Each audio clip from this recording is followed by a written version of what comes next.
Messages from the Senate. Message from the Senate. Mr. Speaker, I hereby announce the passage by the Senate of the following Senate file, herewith transmitted. Senate file number 1339, an act relating to criminal justice. The message is signed Cal R. Loonan, Secretary of the Senate. First reading of Senate files. First reading, Senate file number 1339, an act relating to criminal justice. The bill is being referred to the Committee on Public Safety and Security Policy and Finance.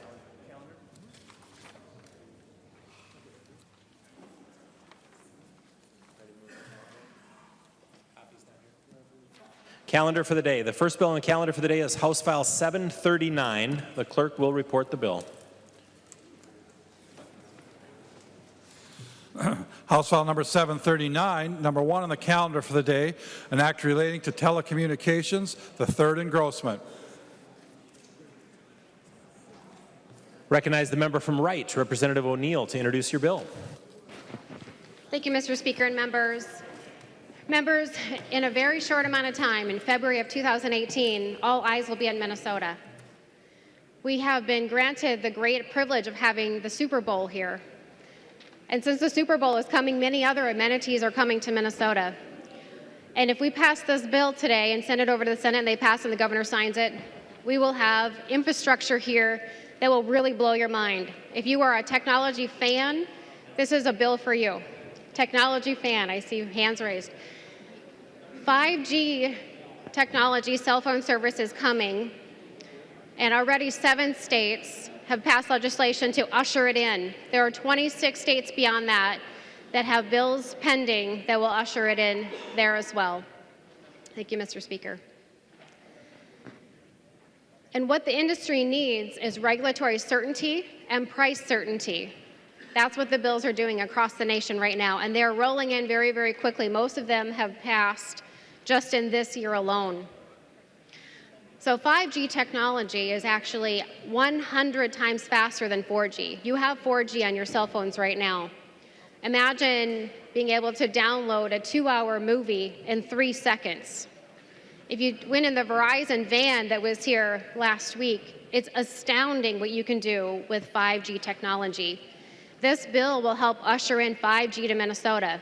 Now, we could not pass the bill, and then what will happen is 5G will come for some people, a little bit, and then they'll roll in trucks for 5G to kind of manage the load of data that will be needed for the Super Bowl. And then when the Super Bowl is done, they will roll back out. So this is our opportunity to capture the 5G market for all of our residents and all of our constituents. This is an exciting day and an exciting bill. Let me tell you quickly what the bill does. It allows cell phone providers to access the public right-of-way. More importantly, it streamlines the permitting process for the cell providers so that they don't have to do 800 different processes across Minnesota. And it adopts a reasonable fee structure, and which is one of the most important components. That was, of course, as money always is, argued over more than anything else. Let me just tell you about the stakeholder process that I was able to be a part of for the last in total, about 24 hours of negotiations face-to-face with the cell providers, with the League of Minnesota Cities, with MMUA, and with the cable providers. We went through the bill, the 16-page bill, word by word, line by line, paragraph by paragraph, 6 times through, until we had an agreement among all the stakeholders. Now, that didn't come together until Thursday of this week, which is why we have this urgency and why we have this bill today. But everyone is neutral. The League of Minnesota Cities is neutral. MMUA is neutral. The Cable Association is neutral. And of course, the cell providers are over the moon excited and happy because they really want to be here in Minnesota. So Verizon, Sprint, and AT&T are all incredibly supportive of the bill. But this is a true compromise. The language we agreed to, nobody was absolutely thrilled about what was in it. Everybody compromised. And let me just tell you how many compromises there were. With the League of Minnesota Cities, there were 35 compromises that were made to accommodate their concerns. With cable, there were 9 accommodations made for cable alone. And that's why we can say that we have great support. We have support also with the Minnesota High Tech Association, because this will greatly enhance the ability of business to do business in Minnesota. The Minnesota Chamber of Commerce is incredibly supportive, and CTIA, which is Cellular Telecommunications Industry Association. Now, even though we went through 24 hours of arduous debate back and forth and arguing over a minutia of one word or another, and I think there must have been half a dozen lawyers in the room at any given time looking over the words, I've still committed to a process that if we don't get it right, that I will come back next session and make it right. So I've made that commitment to them, and I'll make that commitment to you. If this very, very complex, very technical bill does not do what it's intended, I will bring some amendments next session to fix it. Now to the bill specifically. It creates a framework for the placement of small wireless facilities on support structures that are owned by the local government units. In sections 1 through 11, it amends and creates some new definitions that are needed to make the bill work. In section 12, it allows for the placement of small wireless facilities and wireless support structures in the public right-of-way. And it also prohibits the local government units from establishing a moratorium with respect to permits that are being sought. Section 13 is general regulations on how to issue the permits.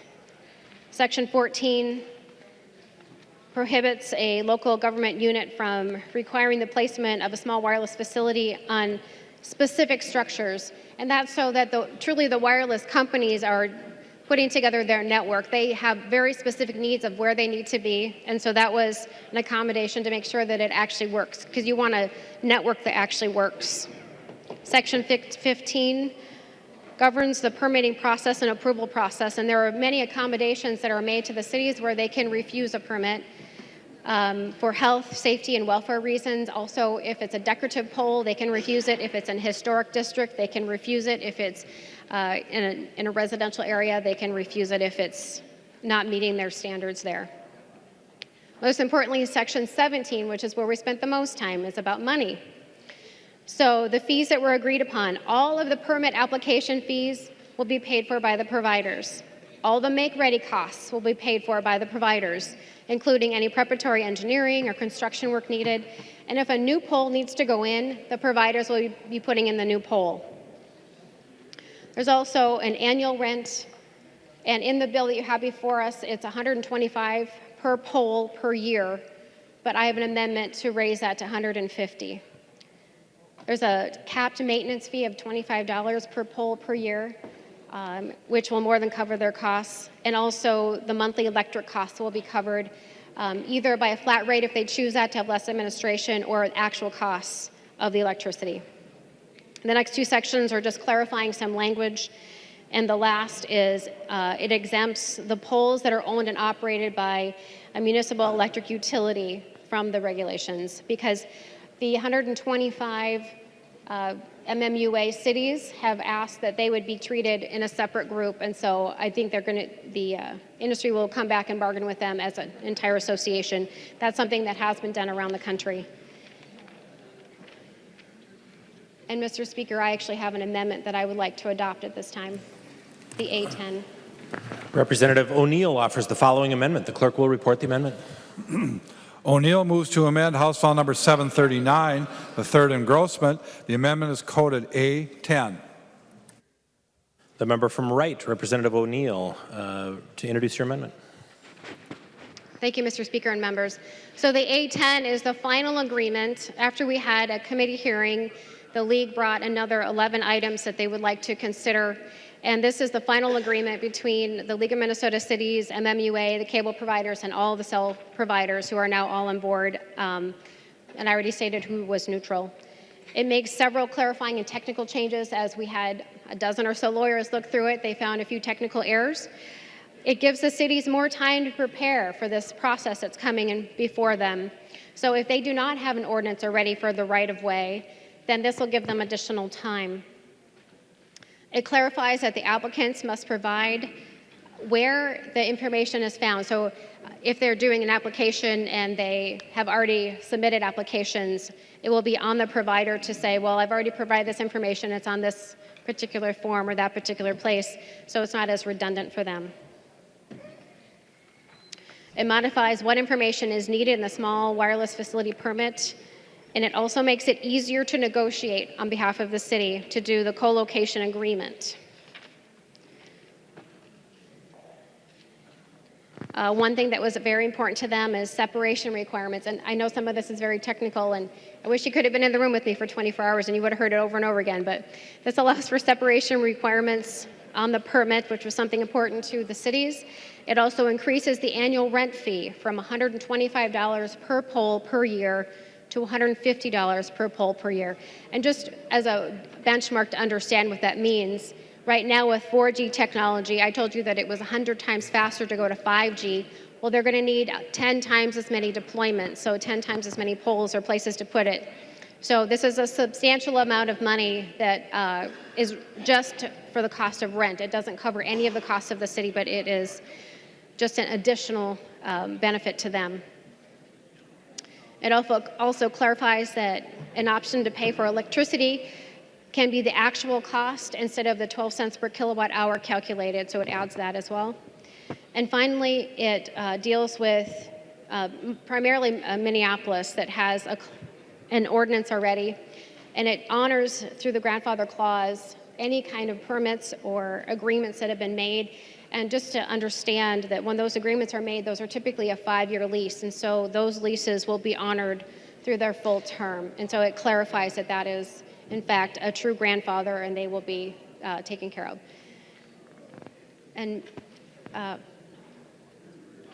okay, Mr. Speaker, I'd like a roll call on the A10, please.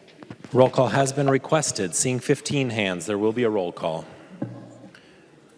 Representative Mahoney offers the following amendment to the A10 amendment. The clerk will report the amendment. Mahoney moves to amend the O'Neill amendment to House File Number 739, the third engrossment as follows, and the amendment is coded A16. I recognize the member from Ramsey, Representative Mahoney, to introduce your amendment. Thank you, Mr. Speaker and Representative O'Neill. I sat through about 4 or 5 hours of your painful 24 hours of negotiating on this particular bill. And I know this is really an important re-election bill for you, and everyone will know you for it. So I know how important it is. That's a little sarcasm, folks. This is not one of those bills that you ever get thanked for. The A16 amendment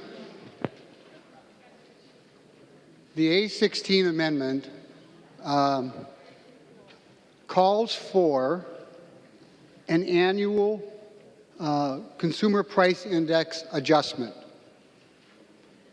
This is putting into law forever a cost for that pole of $150 plus the $25 maintenance charge. Now, Representative, I understand that this is a pretty good deal in terms of the cost for cities. But how long do we want this $150 to hold up, or this $150 plus the $25? Costs are rising, and I don't particularly love having municipalities or anyone coming back to the Capitol to get an adjustment to their fee. My pipe fitter's license has been adjusted 5 different times through multiple amounts of hours spent. So what this amendment does is allows up to 3% or the actual stated, and I'm going to read it here, all items consumer price index for all urban consumers. So members, this is a pretty simple bill, a pretty simple amendment that allows the cities to keep up with inflation on this particular issue. I know there's been some language in the bill that says the providers will have to pick up an extra cost, but it's really up to the providers or the city or us to decide what is an extra cost at some times.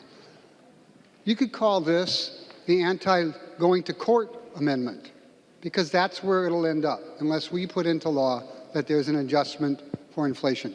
So members, I would ask for your support. Thank you, Mr. Speaker. Discussion on the amendment. The member from Wright, Representative O'Neill. Thank you, Mr. Speaker and members. Mr. Speaker, I'd like a roll call on this amendment, please. Roll call has been requested. Seeing 15 hands, there will be a roll call. Representative O'Neill. Thank you, Mr. Speaker.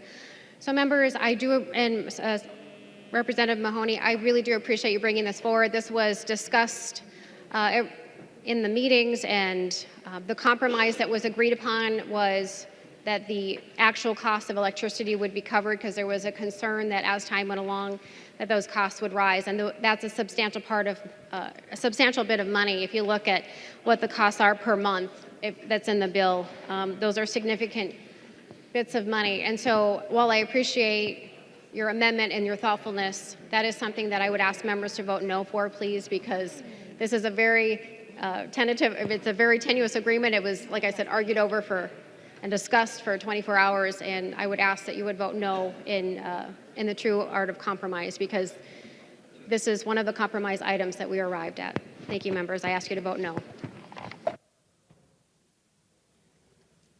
Any further discussion on the Mahoney amendment? Seeing no further discussion, the clerk will take the roll on the amendment.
The clerk will close the roll.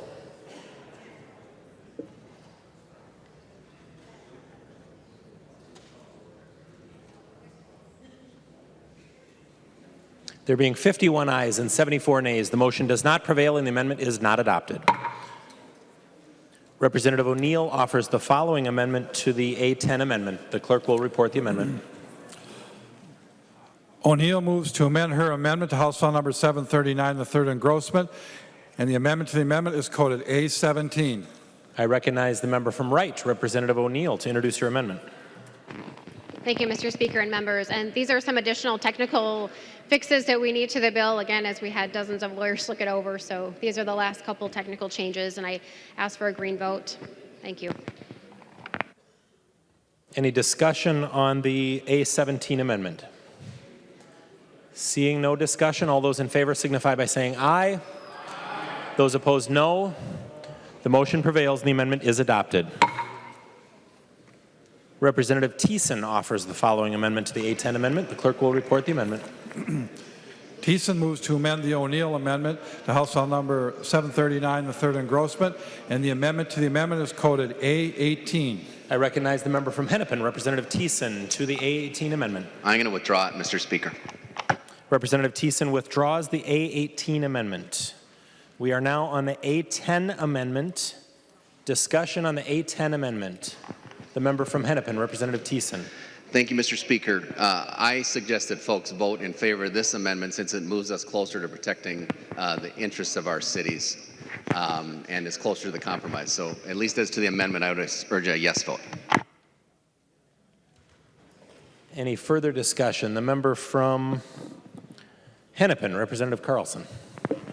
Thank you, Mr. Speaker. A quick question for Representative O'Neill. She will yield. Representative Carlson. Representative O'Neill, can you spend a few seconds just speaking to the co-location requirements? Can you provide a little more detail with regards to how that is addressed in the amendment, please? The member from Wright, Representative O'Neill. Thank you, Mr. Speaker. Are you referring to the amendment or the underlying A10?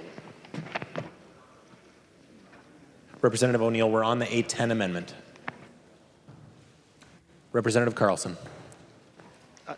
That's correct. So, for example, Mr. Speaker, Representative O'Neill, with regards to co-location, is there a requirement to where, let's say, a provider such as AT&T could place a pole within the public right-of-way right next to another pole by Sprint, co-locate, or next to another pole, say, by Verizon? Or would there be some provisions within the A10 that would encourage co-location of all those small cells on one pole?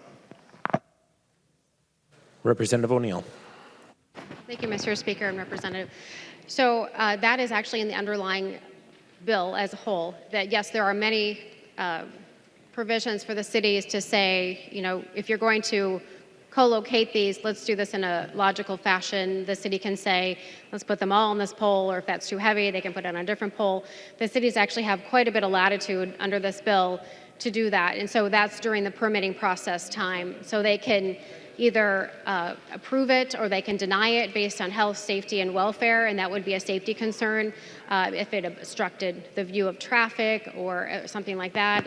Even if it's in a historical district, they have latitude to say we're not going to put it there because it's unsightly. They can say in a residential area they don't want it there because it's unsightly. There are many tools in this toolbox for cities to be able to say yes or no to permitting something. And if they would prefer those all on one pole, they could, as long as it had close proximity and it didn't, interfere with the whole network as a whole, because it is a line of sight technology. So yes, there are many tools in the toolbox to accommodate that.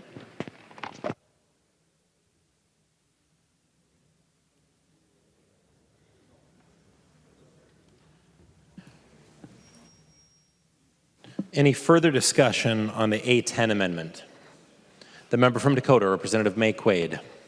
Thank you, Mr. Speaker. I was wondering if Representative O'Neill would yield for a question. She will yield. Representative May Quaid. Thank you, Mr. Speaker. Representative O'Neill, when we were in committee hearing this bill, the Public Works Director from the city of Burnsville came and talked about how right-of-ways actually do extend into people's yards. So even though people use them for their own personal front yards, it's actually zoned as a right-of-way. Does this amendment fix that issue, or will folks still have the opportunity, I guess, to have poles that are technically in their front yard, but in what is zoned as a public right-of-way? The member from Wright, Representative O'Neill. Thank you, Mr. Speaker. So yes, the city has, again, the authority to say, especially in a residential neighborhood, that they don't want it there for one reason or another because it's unsightly, it blocks traffic, it's not something that the neighbors want right there. There are many reasons why they can deny a permit for that particular location. I would note, though, that if it's on someone's private property, that is not in the scope of this bill. So if this is private individuals' property rights, the cell phone provider could actually negotiate with that homeowner or property owner and have a pole put up there. And that would be the right of the property owner, just like anything else on their property. So there is that. That's outside the scope of this bill. Representative May Quaid. Thank you, Mr. Speaker. And thank you for that, Representative O'Neill. I think the bigger concern is not for individuals with private property rights, but that they own land, but the 13 feet between the curb and their yard is actually designated a right-of-way. Could you just point me in the A10 amendment to the language that changes it? Because it's page 6, line 25, 26, 27, that doesn't address it. Can you point to me in the A10 amendment that does fix that?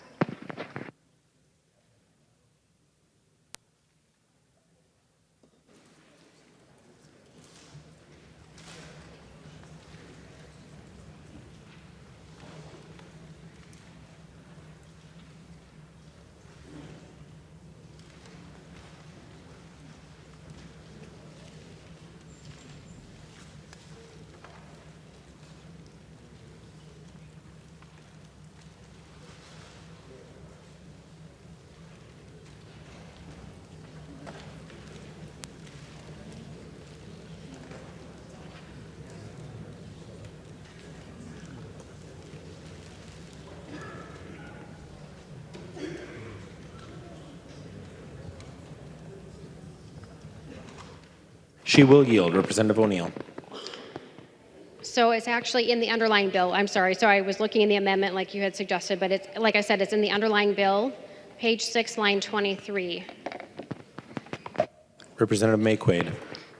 Thank you, Mr. Speaker. So line 23, zoned and used exclusively for single-family residential use. And so what I'm talking about is actually that it's not zoned for single-family use because it's still within the public right-of-way. It's that 13 feet between a curb and a home that's exclusively designated as a right-of-way, but someone would figure it's their own personal front yard. So would you yield for a question and tell me where that would be fixed, please? She will yield. Representative O'Neill. So while that is considered a public right-of-way in this bill for a residential area, the city can still deny a permit if there is some problem with it being in the right-of-way. So it's the same thing I've said several times, is if it's zoned residential, there are still, the city has the ability to deny that permit. Any further discussion on the A10 amendment? The member from Ramsey, Representative Fisher. Thank you, Mr. Speaker. I've got a question for Representative O'Neill and was wondering if she'd be willing to yield. She will yield. Representative Fisher. Thank you, Mr. Speaker. Representative O'Neill, one of the questions I have is on the right-of-way issue that's a little unclear to me. It has to do, in our area, we've got a lot of cities that have public right-of-ways for trails that go through yards and backs to the yards, et cetera. They don't follow your typical street alignments. And I'm wondering, does that mean they could use the wireless facilities could use the right-of-ways in those instances and start putting up telephone communication structures in those areas also?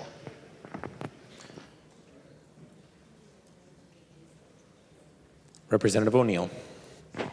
So again, this is what the city would decide. So if the city doesn't want something along that trail, they could deny that permit if they own the right-of-way. There's also a requirement that these are hidden from sight, and so they wouldn't be unsightly. That's actually in the legislation as well. Representative Fisher. Thank you, Mr. Speaker. So am I correct in assuming then that because this is not something that would impact life or safety, that the wireless facility would be able to go in and put these poles in these trail public right-of-ways throughout the people's areas where there are no structure, no phone poles or anything right now then? I'm asking to yield. She will yield. Representative O'Neill. Thank you, Mr. Speaker. So it is probably unlikely in that particular location that they would have this, because what these microcells do, what these the small wireless facilities do, is they help the traffic on the macro level. And so unless it's a very high data place where people are biking and using their phones or something, it's not a place that they would normally put one of these small cell facilities, because it really has, it's basically mitigating the traffic of the data traffic. And so it's giving some off ramp to the 4G network. It'd be very unlikely that that would be a high data consumption area, what you're talking about, unless people were all sitting on their laptops and I don't know, or their cell phones all watching a sporting event or something, but it would be unlikely in that location that they would have one of these towers. Representative Fisher. Thank you, Mr. Speaker. Thank you, Representative O'Neill. So what I understand is, yes, they would be able to do that. While it may be unlikely, is from what I understand from the networks, they have to have poles sometimes at very specific positions, and if that was an area they needed to put it, then they would be able to put it. So that is one of the concerns I have in some areas of my communities where they've got these right-of-ways and everything is buried underground. There'd be some people that'd be pretty unhappy about that. So I'd have some concerns about this. Thank you. Further discussion. Member from Wright, Representative O'Neill. Thank you, Mr. Speaker. Just in conclusion to that, too, they would need fiber in order to run this, and so unless there was established fiber in that area, they wouldn't be putting it as well. Member from Ramsey, Representative Mahoney.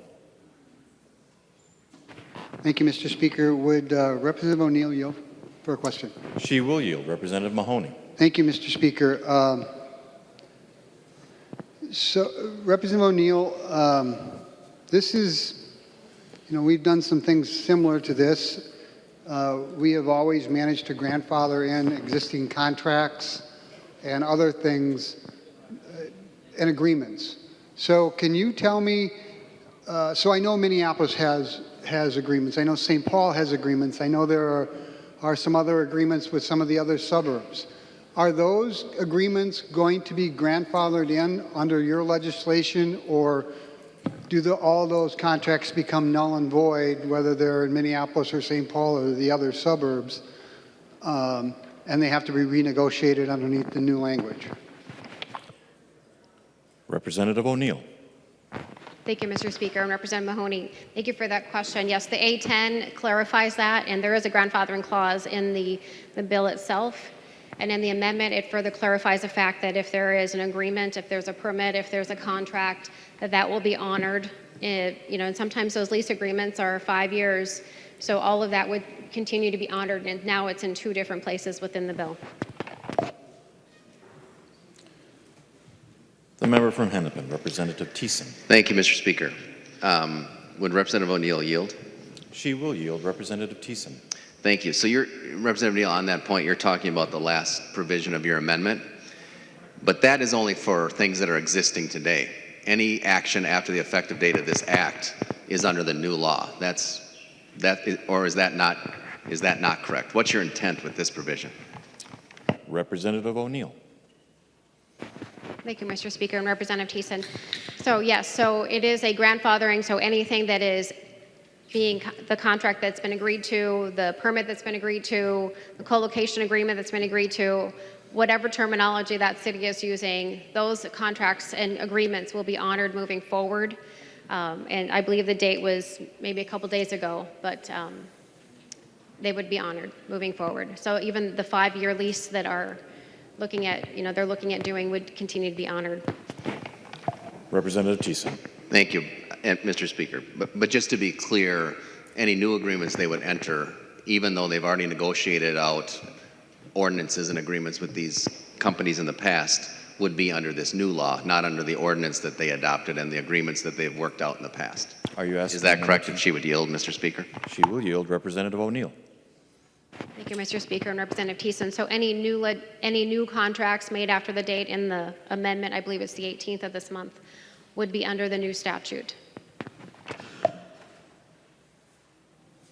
Further discussion? Seeing none, a roll call being requested, the clerk will take the roll on the amendment.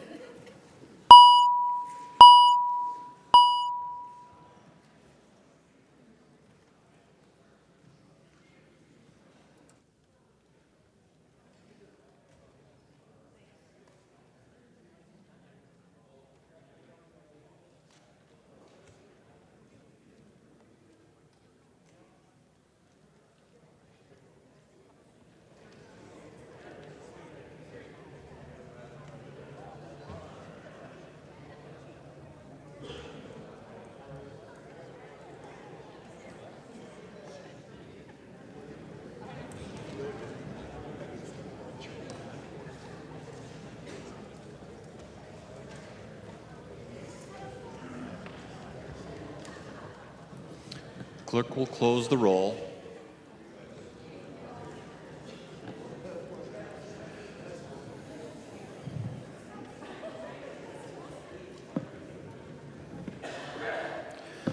There being 124 ayes and 2 nays, the A10 amendment is adopted.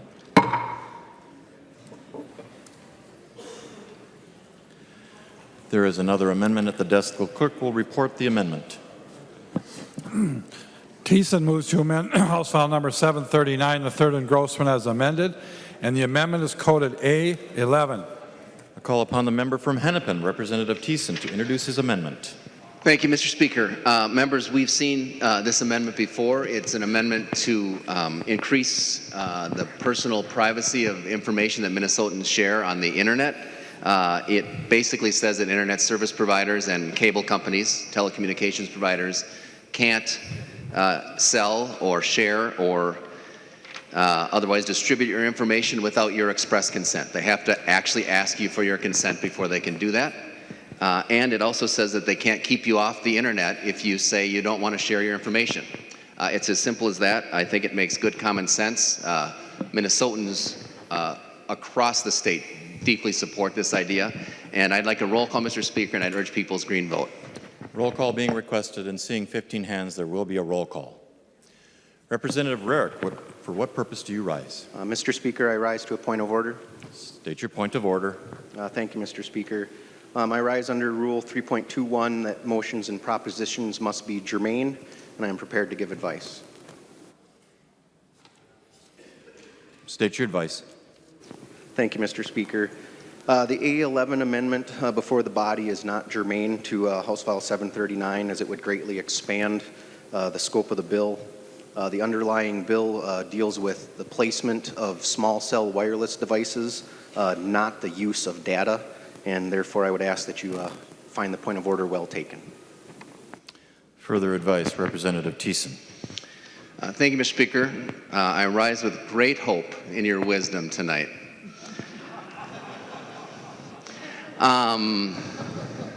This actually does absolutely deal with what this bill does. And if you look at the language of the amendment, it is talking exactly about the restrictions and rules by which internet service providers and telecommunications providers have to play by when they're using the public right-of-way. If you look at subdivision 2 on page 2.12, it specifically ties this bill to use of the public right-of-way. The bill that we're talking about today is all about that. It's all about how these service providers are going to be able to use our public right-of-way. This bill does exactly the same thing. This is absolutely germane. It's in the same chapter of law. It is dealing with right-of-way agreements and the ability of these folks and how they can use that right-of-way. And so, Mr. Speaker, this is absolutely germane. You should rule and find the point of order not well taken.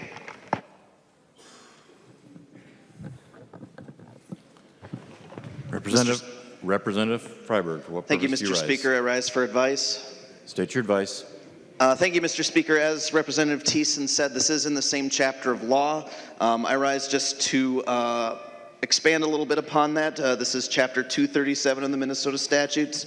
The caption is that deals with telephone, telegraph, and telecommunications. I mean, it's pretty clear that the underlying bill would expand the use of internet providers, and the amendment just deals with internet providers. It couldn't be more germane. They're both in the same section of the statute, and you should find the point of order not well taken.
Members, I've studied the amendment, I've reviewed the bill, and after having considered the advice of Rarick, Thiessen, and Freiberg, I find the ruling and find the point of order well taken.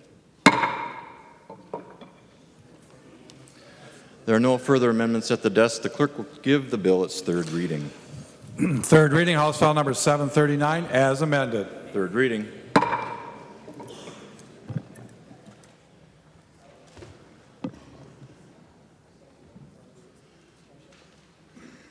Further discussion. Member from Hennepin, Representative Hillstrom. Thank you, Mr. Speaker, and if Representative O'Neill would yield to a question. She will yield. Representative Hillstrom. Thank you, Mr. Speaker. Representative O'Neill, in my community, we have taken Brooklyn Boulevard and made that mostly our main street. We have buried overhead power lines, and we have put up decorative lighting, fencing, and beautification in the community. Can you tell me, would this bill permit my community to keep these small cells from being on that particular street, given the beautification efforts that they have taken? My community would not like to see, when they've buried all the other utilities, to have something like this take over that street. The member from Wright, Representative O'Neill. Thank you, Mr. Speaker, and Representative Hillstrom. Yes, they could deny the permit because you've got decorative poles, and so the decorative light poles are specifically listed there, and so yes, that would be a reason why they could deny the permit and probably suggest a different path. Further discussion. Member from Hennepin, Representative Carlson A. Thank you, Mr. Speaker. Members, the rollout of 5G services is well underway in many cities and is being successfully implemented under local ordinances. Many Minnesota cities, including the city of Bloomington, the city that I represent, support the implementation of 5G service and has been negotiating in good faith with wireless providers at a mutually acceptable alternative to the proposed language in this bill. However, at this time, they have not reached an agreement. Key concerns remain. The right-of-way is already crowded with poles. In addition to streetlight poles and traffic poles, each wireless provider will gain the ability to erect a dense network of small cells in the right-of-way. To avoid a forest of poles, cities have collocation standards to ensure that providers place small cells on existing poles where it is feasible rather than erect new ones. The current bill will prohibit cities from adopting collocation standards, potentially allowing each provider to erect its own network of poles within the right-of-way. Number two, the bill does not allow cities to set height limits lower than 50 feet for new wireless support structures within the right-of-way. That means wireless providers can erect a new 50-foot pole anywhere within the right-of-way. I don't know about you, but within my community, that's not going to make some homeowners very happy. Third, most of the wireless leases to date are on private property. Setting rates inside the right-of-way at levels substantially below the market will greatly erode the value of vertical real estate outside the right-of-way. In other words, this bill undercuts the market negatively, impacting the private property owners that are able to charge for vertical lease space. To that end, this bill removes the ability for cities to adopt reasonable standards to regulate cell towers in the public right-of-way and will have a negative financial impact to property taxpayers. If wireless providers want the benefits to be a public utility, they need to agree to local oversight that traditional public utilities have accepted. If wireless providers are not willing to agree to those same terms, they need to understand that they will be subject to standards and costs to use the public right-of-way. The member from Candy, Ojai, Representative Baker.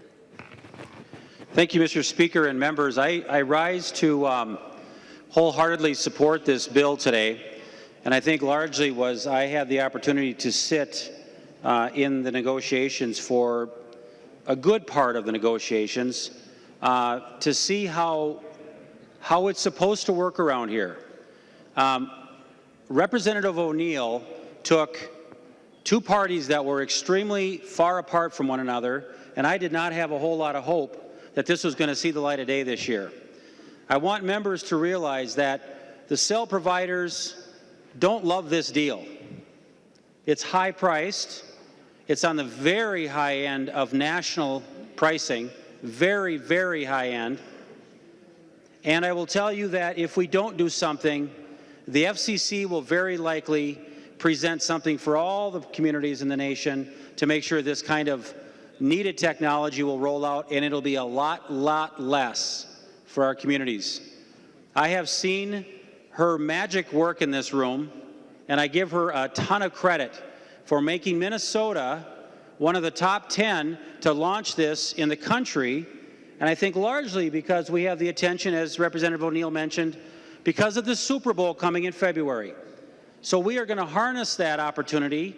We are going to let this really, really good technology get rolled out to our communities.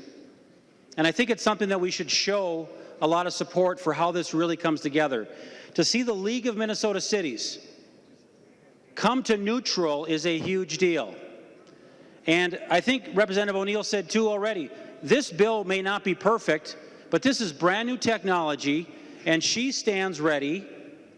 And if I'm still here, I stand ready to assist in any kind of changes we have to make, because the bottom line is we want to make sure our communities have control of the right-of-way, and we do not want this to cost our taxpayers anything. We want this to be a positive revenue generator for our communities. And if anything changes on that down the road, I'm also committed to making sure that that changes. So, members, I wholeheartedly ask for your support, and I just want to make sure I recognize Representative O'Neill for her wonderful work on bringing this kind of action to bring this together. Thank you, Mr. Speaker. The member from Ramsey, Representative Johnson S. Thank you very much, Mr. Speaker. I appreciate Representative O'Neill's work on a very complicated issue, but that doesn't take away from the fact, members, that there's no need for the state to interfere with the city's management of its own right-of-way. Your city's right-of-way, members, it's a very, very valuable resource and should not just be given away. Keep in mind that the current law actually works. There's nothing in current law that prevents the wireless providers and local communities from working out the necessary licensing agreement. In fact, St. Paul has worked out licensing agreements with multiple wireless providers and is currently working on others, and they're not specific to 4G or 5G. Localities like St. Paul, like Eden Prairie, like Bloomington and so forth, they want the new technology, but what they don't want is to give over control, the maintenance of their own right-of-way to these big corporations. Members, this bill deserves a no. The member from Hennepin, Representative Thiessen. Thank you, Mr. Speaker. Members, and I spent a lot of time thinking about this bill. I'm actually an author on the bill, interestingly, at this point. But the thing is, we want the best technology for all of our communities. There's no question about that for all of our constituents. And I also have to say, and the reason I initially got on the bill is that there are a lot of communities out there that I think aren't playing very fairly. They're demanding too much money to do this work. But where we've gotten right now, I think, unfortunately, is not a place that I'm going to be able to support this bill. And I'll tell you why. First of all, Representative Baker, and I appreciate all the work that you all have done over there, but the fact that this is going to be on the high end of the national pricing for these huge, dominant telecommunications and internet service providers, well, boo-hoo. You think that they're not going to make money on this? They're not going to go in if they're not going to make huge profits on this? Let's be real about that. I don't think we should shed any tears for the fact that we're at the top of the pricing, demanding that these folks actually pay the cost for our communities to make sure that, that their costs, this cost that our taxpayers have to pay to our cities, are covered. So that doesn't ring very true to me. But more than that, I think we have to consider who we're talking about now. And we've talked about this a little bit. We had an amendment that maybe could have addressed it a little bit tonight. These are companies that are the biggest companies in our economy right now. More and more, they are controlling our lives, they're controlling our politics, they're controlling our social interactions. This is scary stuff. And I'm frankly getting tired of these big companies coming into our cities, into our communities, into our state house, and saying and threatening us that we're going to be left behind, we're going to be left out of the modern economy unless we bow down to their demands. And that's exactly what has happened with this bill. It's great that the cities have gotten to neutral, but it's because they've been beaten over the head for 3 months. So their neutral is not support, remember. Their neutral is that we're just tired. We're waving the white flag. We don't need to do this. These companies are like the kid when you were growing up and you went down to the playground and they took their ball and they went home. Nobody liked that kid, and we shouldn't like him in this body either. It's really this politics of huge arrogance coming in and saying, if you don't do what we say you need to do, we're going to go away and you're going to be left behind. Let's not give in to that kind of blackmail. And these are the same companies that took out a provision that passed in this legislature 200 votes to 1 vote to make sure our constituents' privacy is protected. We passed it on the House floor unanimously. The Senate passed it with just 1 no vote in the jobs bill, and somehow mysteriously that language left the jobs bill. There's only one reason why, because the same companies that are demanding this bill said we will not accept what you're trying to do to make sure our constituents' privacy is protected. The idea also that they're not going to be able to proceed if we don't pass this bill is baloney. Because in the city of Minneapolis right now, 250 of these installations have already gone in. How could that happen if they can't operate in Minnesota? In the city of St. Paul, just right over here by the Sears building, you can go and look at one of these facilities. They are happening in Minnesota. We don't have to pass this bill. We don't have to give in to their demands to make sure that we can stay up with the newest technology. The state of Minnesota is a state that people want to come to because we have tremendous citizens, we have tremendous businesses, we have lots of economic activity, we have a lot going on. So we should stand up for ourselves and say, if you want to come here, you ought to respect us instead of the other way around. So members, I urge us to vote no on this bill. I urge us to take our power back and to say, we in Minnesota are going to do it our way. We don't have to bow down to these huge multinational telecommunications companies. We can protect our citizens by voting yes. You're siding with those big companies who want to take away your citizens' privacy. You're siding with those big companies who are demanding and threatening and blackmailing us. I say you don't vote with them. I say you vote with your constituents and vote no on this bill. The member from Goodhue, Representative Haley. Thank you, Mr. Speaker and members. I rise in contrary to Representative Thiessen. I'm in support of this bill, and I appreciate the team effort and the work that's gone into getting it to this place. Early in my career, I started when the cellular technology was brand new, and I recognize that the name of the game with new technology is the speed that you can get it to market. And I believe that Minnesota needs to be a state that welcomes new technology. We have many high-tech companies, we have small businesses, and we have entrepreneurs, and they are ready to make this technology live and the applications that we can't even dream of. We need to pave the way to allow these things to happen and not create roadblocks. Again, it's speed to market, and it's being ready to accept that capital investment into our state ahead of potentially 30 other states that are considering this same type of legislation. So let's not delay. The benefits are greater than the cons, and I trust our representatives will work things out, as Representative O'Neill said, to be able to come back and adjust as we go. I do believe that the integrity of local control with the cities is preserved by the amendments that have been put into the place, and I will be voting green.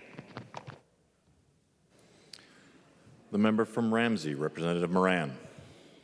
Thank you. Thank you, Mr. Speaker. Can Representative O'Neill yield for a question? She will yield. Representative Moran. Yeah. Representative Neal, so I can better understand this bill, can you tell me how many rural cities will benefit from this? Representative O'Neill. Thank you, Mr. Speaker, and Representative Moran. I'm sorry, could you repeat the question? I couldn't quite hear you. Could you please tell the body how many rural cities will benefit from this? Representative O'Neill. Thank you, Mr. Speaker and members. So if you've looked at, like, for example, Verizon Wireless's, where they cover with 4G, it looks like a nice red map with maybe the arrowhead kind of excluded out. This will help boost 4G. It's, like I said, it's a technology that kind of helps with high data usage concentration areas and offloads that. And so it will benefit all the places that have high data usage, and that's what it's doing, is kind of an off-ramp for this high data usage. And it will go over top of the 4G network, so it will make its way outside into the smaller cities as well. Representative Moran. Thank you, Mr. Speaker. So I think what I heard is that it will not benefit the rural community. But I do want to state that St. Paul is excited about 5G. It is something that we think is good, but we also have concerns, really big concerns about this bill in its current form. And I want to just share with you some of the concerns that we have here in St. Paul. Let's see.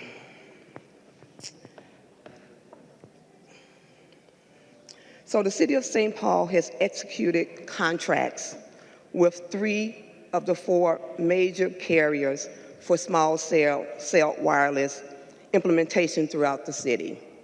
We are doing this in St. Paul already. However, we are opposed to this legislation as it is unnecessary and represent a continual attempt by the state, which would be us, to interfere with our local decision-making ability. This bill allows a corporate takeover of taxpayers' right-of-way. So the current law works. There is nothing in current law that prevents agreements between wireless providers and local community. Nothing that does that now. St. Paul has already successfully completed contracts for small cell wireless implementation with multiple carriers, the Sprint, Verizon, and T-Mobile, and we are actively negotiating contracts with others.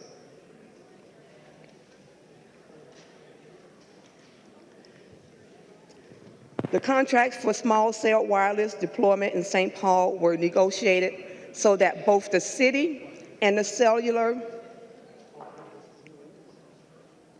providers were satisfied with the agreement. They locally develop agreements provided for the small cell deployment at a reasonable rate while still allowing the city to manage the usage of its public space. St. Paul currently contracts provide for the installation of any small cell wireless towers. They are not specific to 4G or 5G. This is the work that we are currently doing with the current law. So we believe that these decisions are best done when they are done at the local level. Minnesota has a diverse population with unique challenges in each community. Local government are closest to the people and are able to facilitate a robust public agreement process to ensure policies and ordinances are tailored to the needs of the local community. We can do that and not providers coming in and doing that for us. The city's right-of-way is a valuable public resource. This bill severely undercut the city's ability to manage and coordinate the use of their public space. Cities are entrusted by residents to protect public assets in their community and acknowledge local planning and needs with additional items enter the public right-of-way. Cities often receive multiple requests for uses of the same right-of-way. This bill gives unique access to one group of corporate users and set the rates and contract that local cities are required to follow into state law. This is a bill that has brand new technology, and cities need to ensure that their taxpayers, that they are covering our costs. We do not know what changes or needs cities may have in the future. Taxpayers should not subsidize corporations. I say that again. Taxpayers should not subsidize corporations. These contracts are negotiated based on our best cost estimate at the time, and allow for cost adjustments as negotiated with the carriers. Cities should be able to maintain the ability to adjust over time as cost and technology changes. This is the basic tenet included in every contract, but is not included in the proposed legislation. The cities are not looking at this as a revenue stream.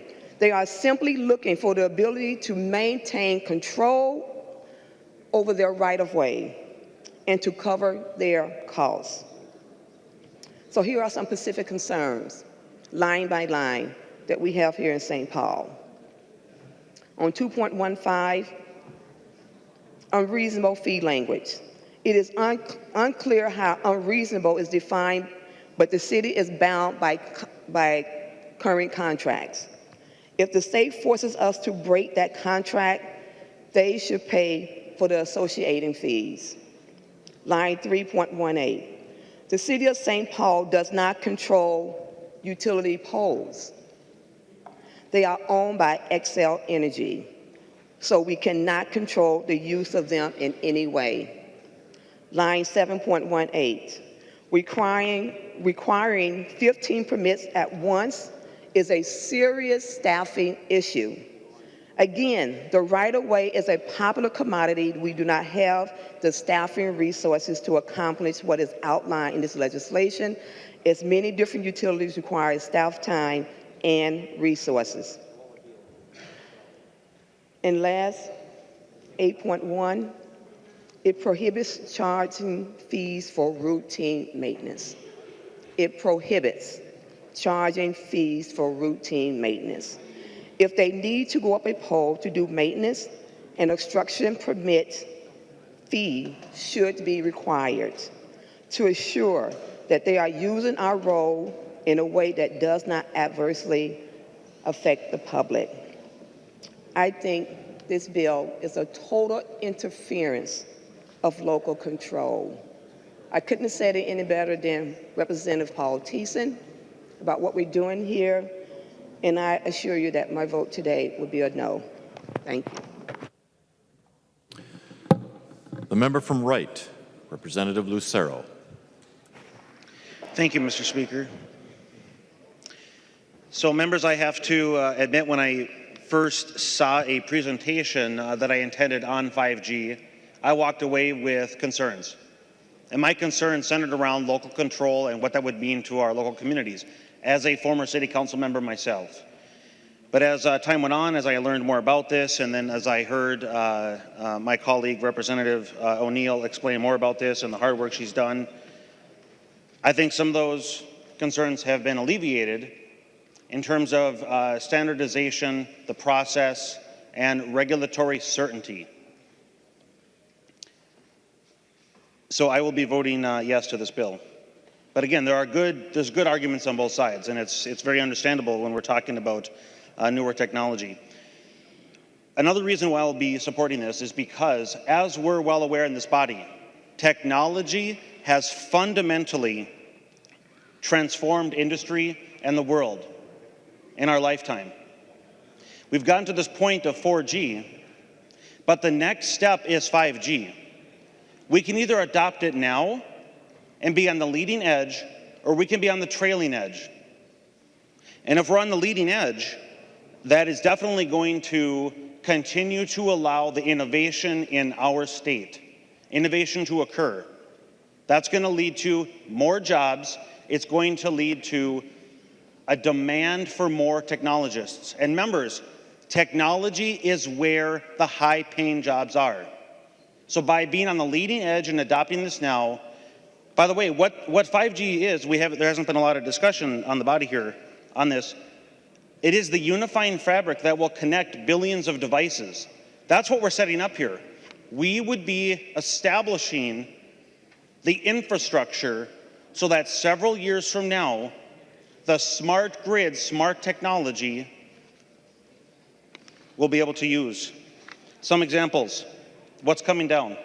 Smart parking, smart lighting, smart roads, snow level monitoring, liquid presence, perimeter access control, intelligent shopping applications, smart shipping, We're already seeing some testing of that with drones, etc.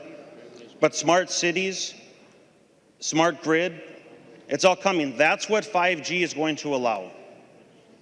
So members, I would encourage you to consider these things.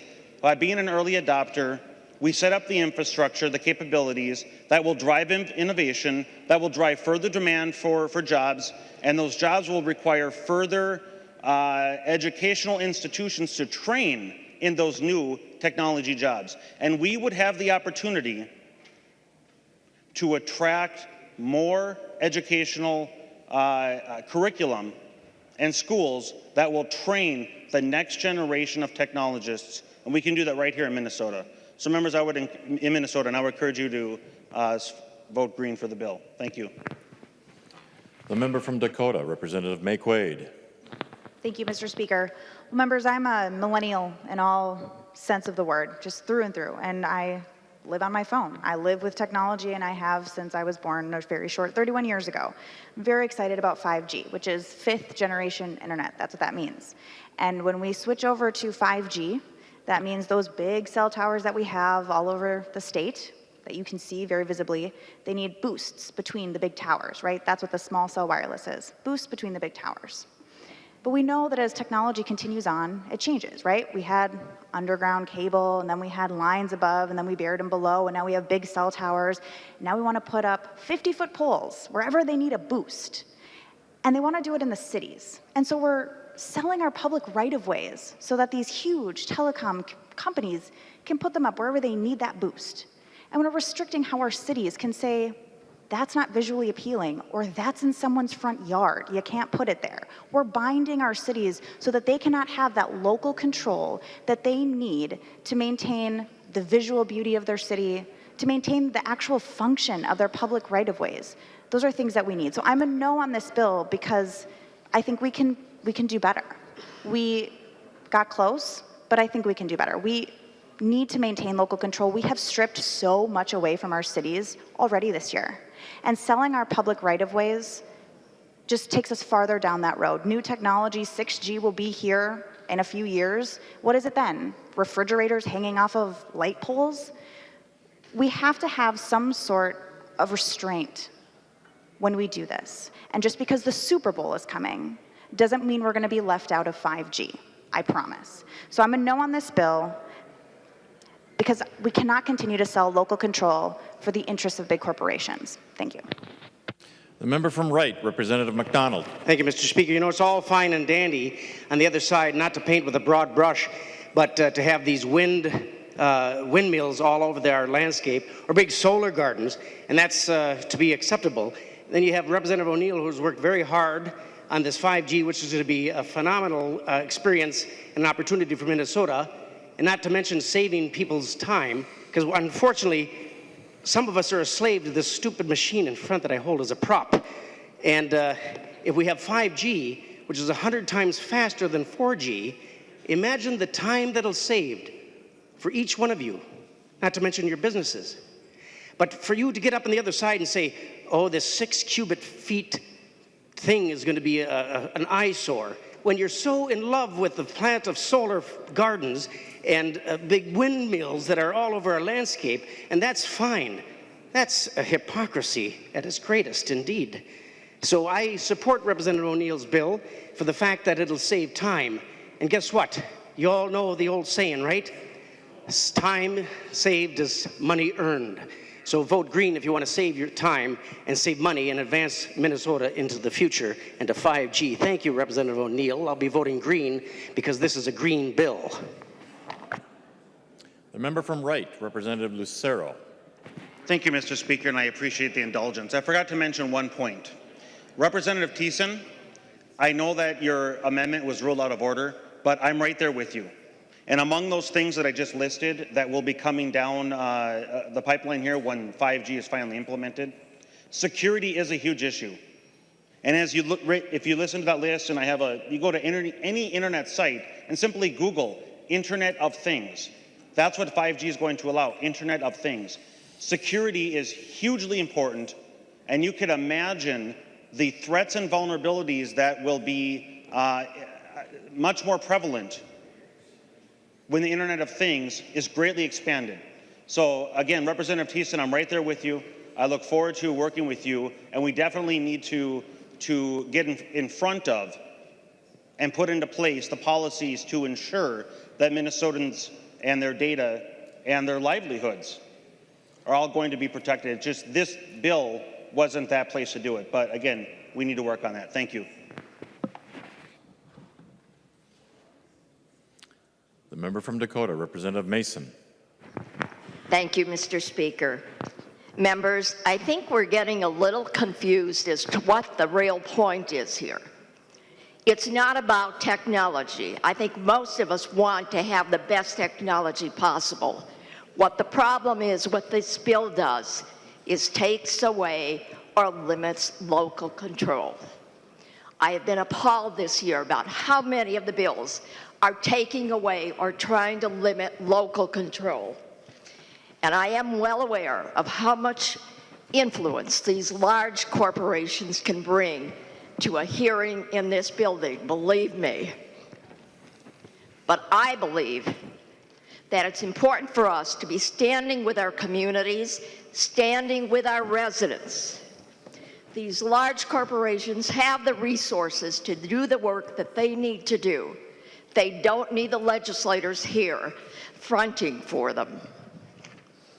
I'm standing with the communities in Minnesota. I'm standing with the residents. I encourage you to do that as well and vote no on this bill. Further discussion. The member from Wright, Representative O'Neill. Thank you, Mr. Speaker and members, and I appreciate this quite passionate debate that we've had tonight. I just want to clear up a few things. There were many things that were said that were completely inaccurate, not in the bill, which happens when we debate. But there were some concepts, too, that I think that we need to rethink.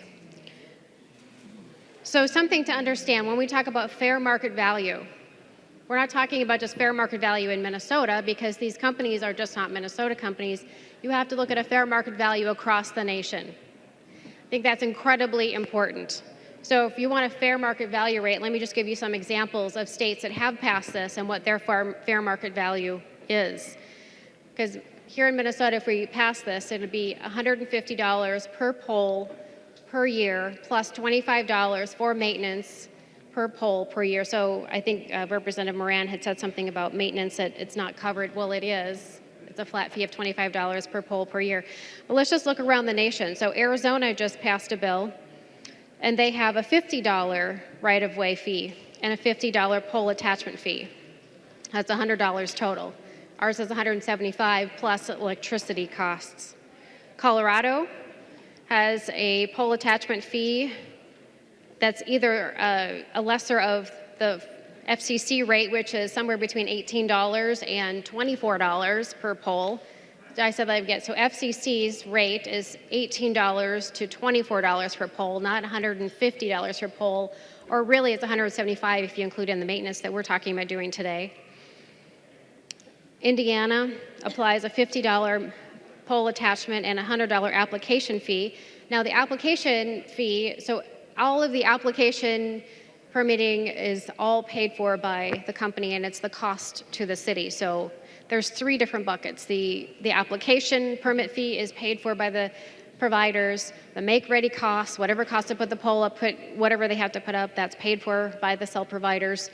The maintenance is paid for by the cell providers. The electricity is paid for by the cell providers. And now this $150 lease fee is paying for nothing other than just to be on the pole. So it's really a pure profit for the city. That's sort of not really done a whole lot across the nation. So let's look at Iowa, just to the south of here. They apply the FCC formula rate and a $100 application fee. So that's probably $18 to $20 per pole per year. Kansas is, let's see, it's a little more complicated. Applicants for small cell networks are allowed to file consolidated applications and receive a single permit instead of filing separate applications, and it looks like they have no fee. And Ohio applies a $200 per pole attachment fee or actual expenses, whichever is less. And no right-of-way fee applies. So we are at the top of the mark around the nation. So if you're talking about fair market value, you have to look at what are other states doing. And I kind of take exception to say that, you know, they will come here anyway. Well, anyone that owns a business, which I have, knows that where you do business is where it's profitable for you. That's how it works. So if Minnesota is not friendly Minnesota, and they're not going to just come here because we're friendly, they're not just going to come here because this is a great state, they're going to come here because this is someplace that they can do business. If we pass this bill today, we're saying we want to do business with you. We want your hundreds of millions of dollars of investment and jobs here in Minnesota. So if you want a bill that's a jobs bill, if you want a bill that actually invests in Minnesota, this is hundreds of millions of dollars of investment in Minnesota. One of those small cell facilities alone is $250,000 hanging on that pole. This is huge investment here in Minnesota. Something else I think that's important to understand is whatever cost, whatever we're going to be charging, we as in the cities and what we're going to allow, it's not going to be profit to the companies. They're going to pass that along to the customers. Your constituents are going to pay a much higher rate here in Minnesota if we don't have this, if they even come here. And then there was a question about a 50-foot pole. Well, let me explain why like I said, was in 24 hours of meetings. So this is a very technical bill, and I appreciate that it's a very complicated bill to understand. But a 50-foot pole would be needed if you've got a deep ravine. Think about Duluth. There are times when you're going to need a pole that is line of sight with the other facilities. So that's why it's up to 50 feet, because there are places that you have a deep, deep, deep ravine, and you have to get the infrastructure up and above that. So while that may seem strange on a boulevard that's flat, it's not strange in a place like Duluth where you've got a deep ravine. So there are reasons why things are in the bill, and I appreciate, you know, all the comments, but not all of them are completely accurate. But if you really want this investment here in Minnesota, and if we pass this bill, we won't be 35th on the list, which is where we would be if we don't pass it. So I really hope we can pass this bill today and get this technology in Minnesota. Thank you, and I look forward to a green vote. Clerk will take the roll.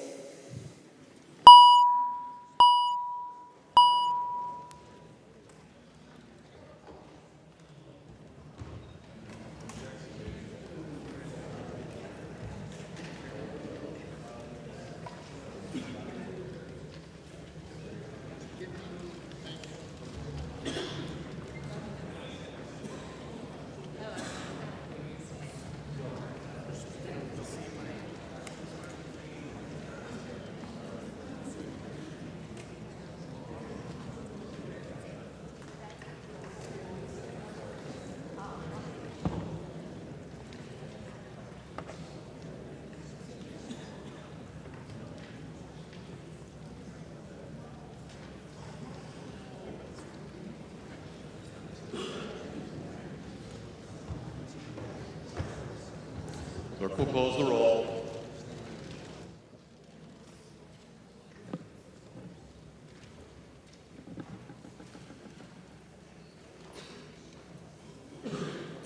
There being 76 ayes and 50 nays, the bill as amended is passed and its title agreed to.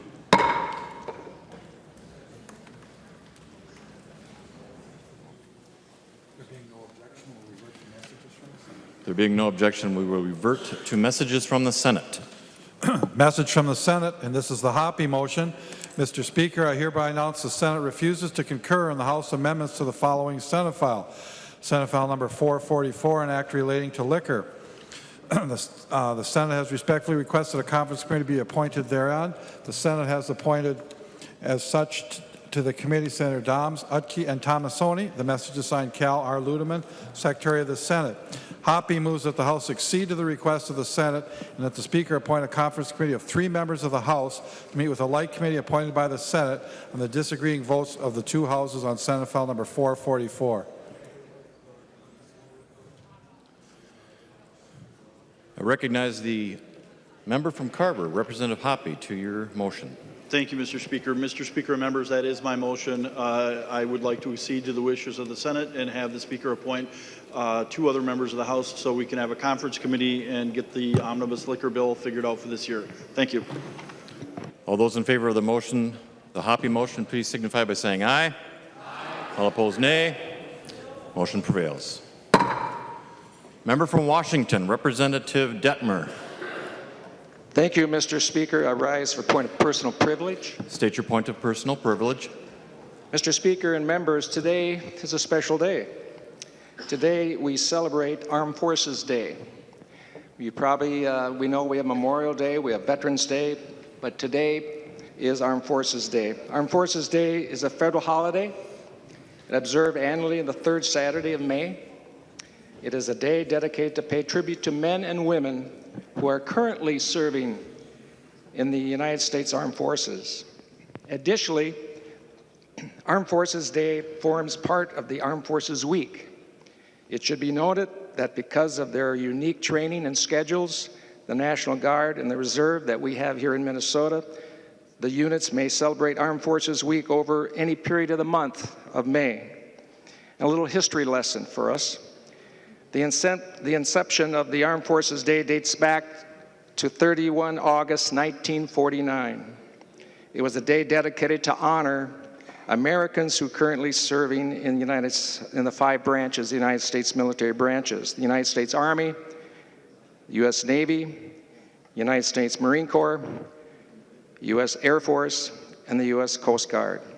Following the consolidation of the military services in the United States Department of Defense, it was intended to replace the separate Army, Navy, Air Force, Marine Corps, and Coast Guard days.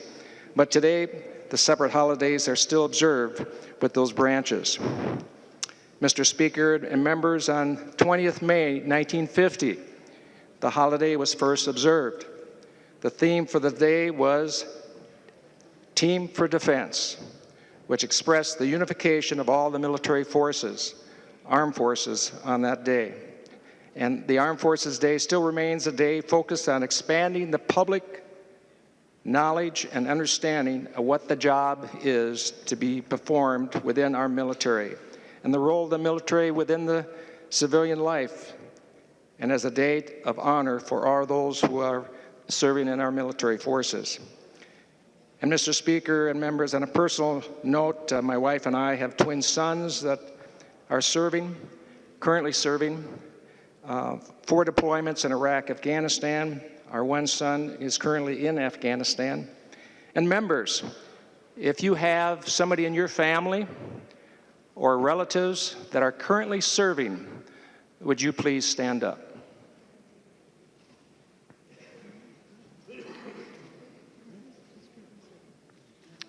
Thank you very much, Mr. Speaker.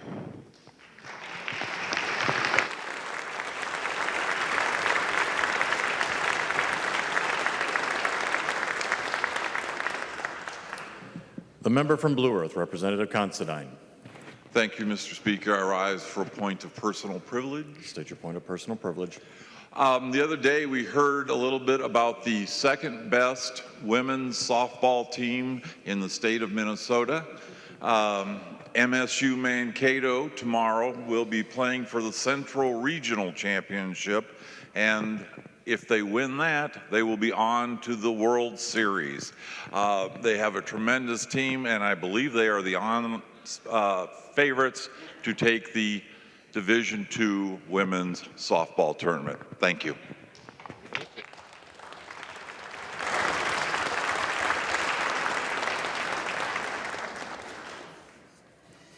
Announcements by the Speaker. Announcement by the Speaker. The Speaker announces the appointment of the following members of the House to a conference committee on Senate File Number 444, Hoppe, Nash, and Loeffler.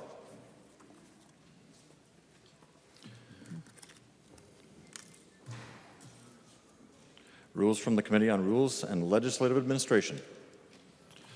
Pepin from the Committee on Rules and Legislative Administration, pursuant to Rules 1.21 and 3.33, designates the following bill to be placed on the calendar for the day for Monday, May 22nd, 2017, and establishes a pre-filing requirement for amendments offered to the following bill. Senate File Number 1354. Conference Committee reports on House files. Conference Committee report, and this is the Loonan motion. Conference Committee report on House File Number 1443, an act relating to commerce. The report is addressed to the Honorable Kurt L. Doudt, Speaker of the House, and the Honorable Michelle L. Fischbach, President of the Senate. We, the undersigned conferees for House File Number 1443, report we've agreed upon the items in dispute and recommend it as follows. And the report is signed by all three conferees on the part of the House and all three conferees on the part of the Senate.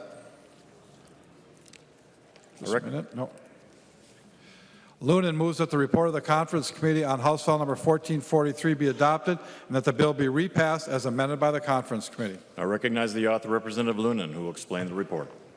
Mr. Speaker, members, House File 1443 is an insurance fraud provision, an important one, has four important provisions in it. We voted on it before, and when it went over to the Senate, they did some amendments on it that we ended up not taking. First of all, House File 1443 protects the identity of whistleblowers, people who may be jeopardizing their employment because of things they know their employer is doing that's illegal. House File 1443 also hands all administrative costs for investigation of fraud over to those that commit fraud. Those that commit fraud will cost good people nothing. It also removes redundancy in reporting for insurance companies regarding fines from other states, as that is already reported on the National Association of Insurance Commissioners. And finally, it allows licensed police officers working for the Department of Commerce to apply for and issue warrants. House File 1443 is a good bill and will reduce the amount that's being paid out for insurance claims. Discussion to the Conference Committee report. The member from Ramsey, Representative Mahoney. You know, Mr. Speaker, you need to look to the right a little bit more.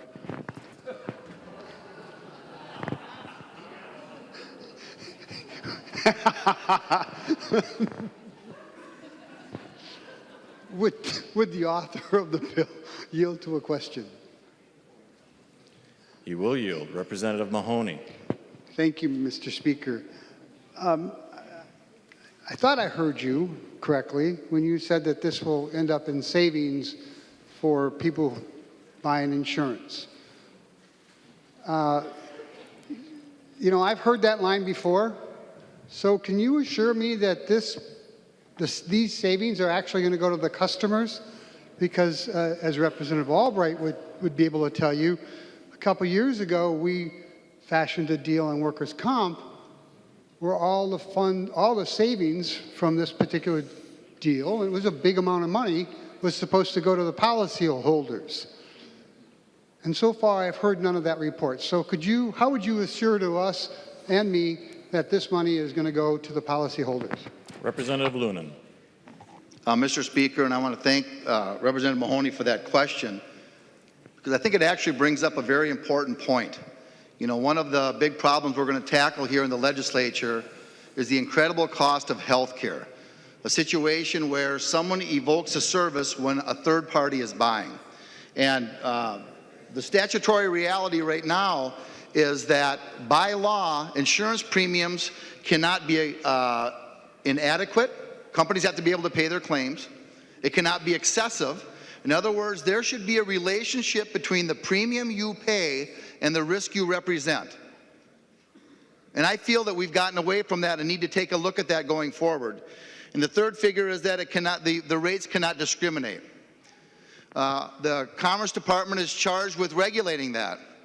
Although right now, our current environment, I believe the insurance companies have created a situation where even those that regulate them can't figure out what the premiums are based on. That's something we as legislators need to work together on to tackle. I know that my good friends over here on this side of the aisle regarding health care would like to see a single payer plan because of all of the angst and frustration regarding profit.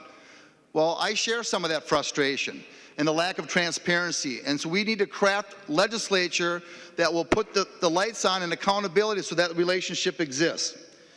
The reality is about insurance fraud is committed by several different people.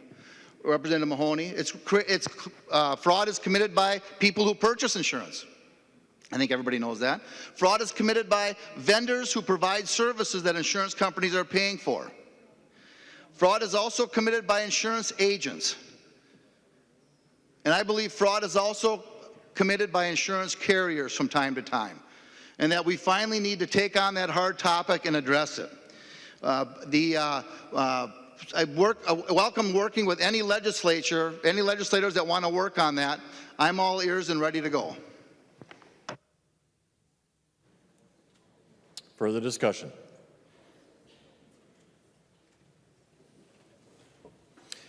There being no further discussion, all those in favor of the motion to adopt the conference committee report on House File 1443 say aye.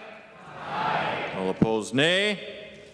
Motions prevail. The clerk will give the bill its third reading as amended by conference. Third reading, House File number 1443, as amended by conference. Third reading. Further discussion? Representative Loonan. Thank you, Mr. Speaker. Again, I urge a green vote on this, and I would be remiss, she didn't rise regarding the bill, but some of the provisions in this bill actually originated with Representative Hillstrom. I feel pretty comfortable with what I know about insurance. I feel very comfortable with what she knows about catching bad guys. And so some of these ideas actually started with her, and I want to acknowledge that and how important that was to make this a good bill. There being no further discussion, the clerk will take the roll.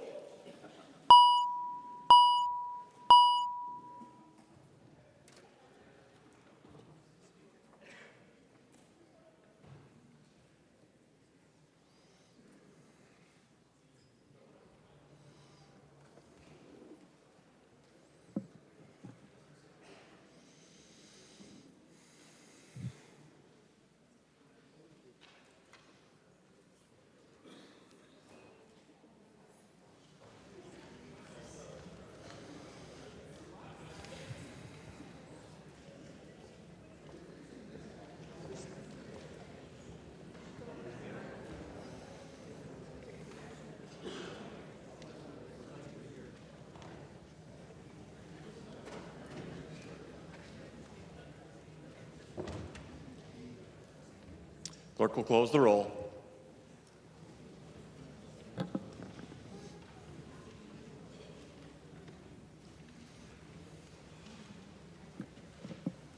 There being 127 ayes and 2 nays, the bill is repassed as amended by conference and its title agreed to.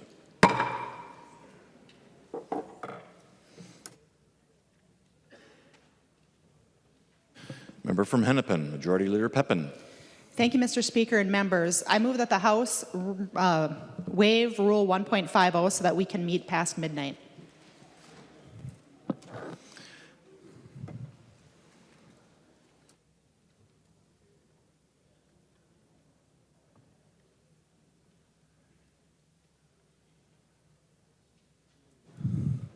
Majority Leader Pepin moves the waiver of Rule 1.50.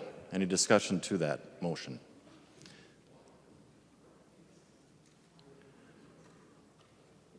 All those in favor of the motion, please signify by saying aye. Aye. All opposed, nay. No. The motion prevails.